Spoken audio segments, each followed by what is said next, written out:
नमस्कार श्रोतागण, एक बार फिर से आपका बहुत बहुत स्वागत है आत्मशोध के अद्भुत विचार सागर में। अगर आपको हमारे द्वारा बनाई गई वीडियोस अच्छी लगती हैं तो आप वीडियो को लाइक कर सकते हैं और उसके साथ ही साथ बिल्कुल ना भूलें हमारे चैनल को सब्सक्राइब करना और बेल आइकन पे ज़रूर क्लिक कर लें, जिससे कि आने वाली हर वीडियोस की नोटिफिकेशन आपको आसानी से मिल जाए। विद्यार्थी के कंधे पर 3 प्रकार की जिम्मेदारियां होती है। एक स्वयं का भविष्य और दूसरा माता पिता सहित पूरे परिवार का भविष्य और तीसरा देश का भविष्य, जिसे काफ़ी ऊंचाई तक ले जाने के लिए विद्यार्थी लगातार परिश्रम करते हैं।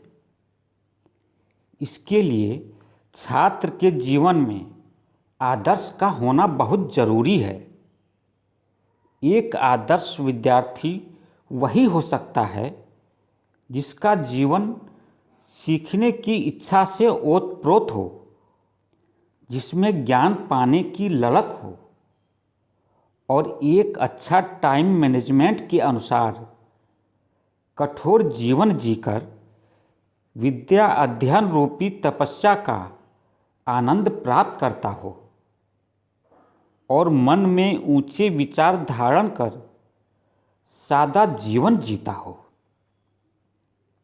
यह गुण इसलिए जरूरी है क्योंकि विद्यार्थी का जीवन एक तपस्वी की तरह कठोर होता है।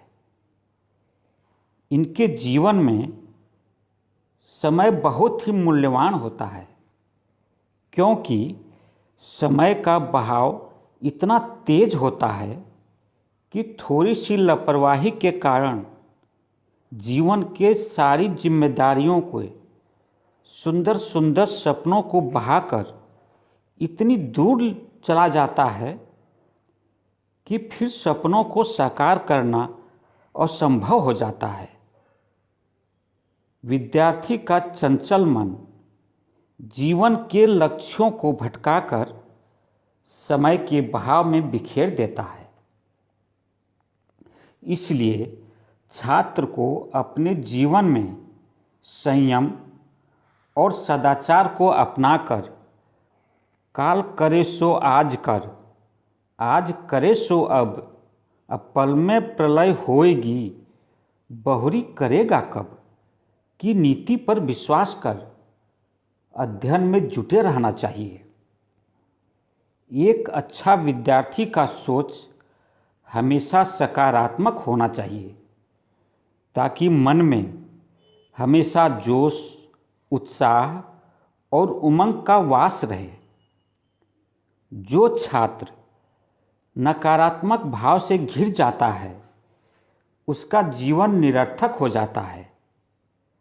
हम नकारात्मक सोच का शिकार न हो जाएं, इसके लिए हमेशा उत्साह और हिम्मत के साथ पढ़ाई जारी रखना चाहिए। कवि विनीत जी ने लिखा है, विद्या धन उद्यम बिना कहो जो पावे कौन, बिना डुलावे ना मिले ज्यों पंखा की पौं। इस दोहे में कवि वीरेंद्र जी विद्यारूपी धन का महत्व बताते हुए कहते हैं कि इसको पाने के लिए कठोर परिश्रम करना होता है। जिस तरह पंखे को हिलाए बिना हवा नहीं मिलती, उसी तरह बिना मेहनत किए कोई भी इस विद्या धन रूपी अनमोल धन को प्राप्त नहीं कर सकता है, और न तो विरासत से मिलने वाली यह संपत्ति ही है।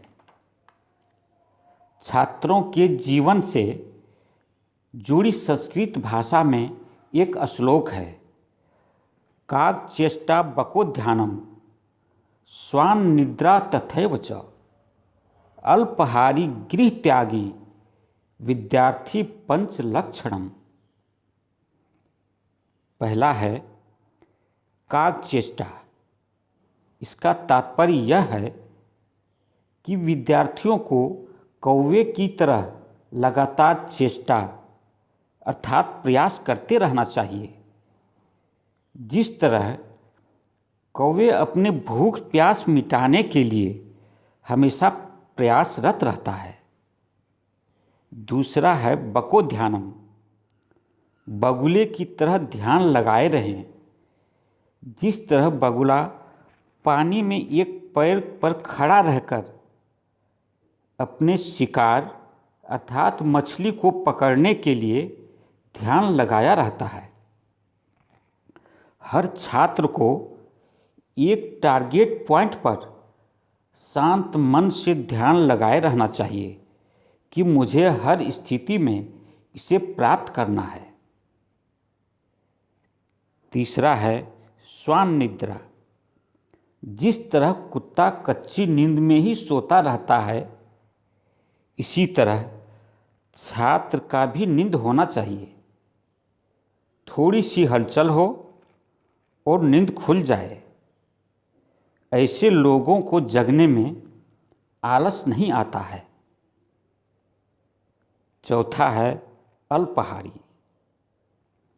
आहार कम लेना चाहिए, क्योंकि अधिक खाने से आलस आ जाती है और आलस से नींद आ जाती है। अधिक खाने से शारीरिक परेशानी हो सकती है, इसलिए आहार कम लेना चाहिए। अब पांचवा है गृह त्यागी। प्राचीन काल में राजाओं के पुत्र राजमहल के सुख को त्याग कर गुरुकुल शिक्षा प्राप्त करने के लिए जाते थे और शूरवीर बलवान योद्धा बनकर आते थे। तात्पर्य यह है कि ऐशो आराम के जीवन को त्याग कर अपने एम पर फोकस करना चाहिए, क्योंकि ऐशो आराम की जिंदगी तो हमें बाद में भी मिल जाएगी,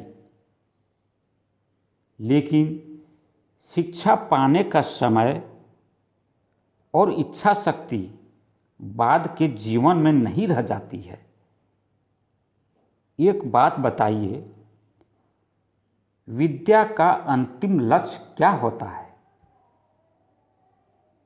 इस जीवन को मधुर और सुविधापूर्ण बनाना, यही हमारा लक्ष्य होता है। इसलिए बच्चों, यदि आप इन 5 गुणों को अपने जीवन में उतार लेते हो तो सफलता जरूर मिलेगी, क्योंकि सफलता के लिए और कोई दूसरी सीढ़ी नहीं बनी है। आज बस इतना ही। आप लोगों ने समय दिया, इसके लिए बहुत बहुत धन्यवाद।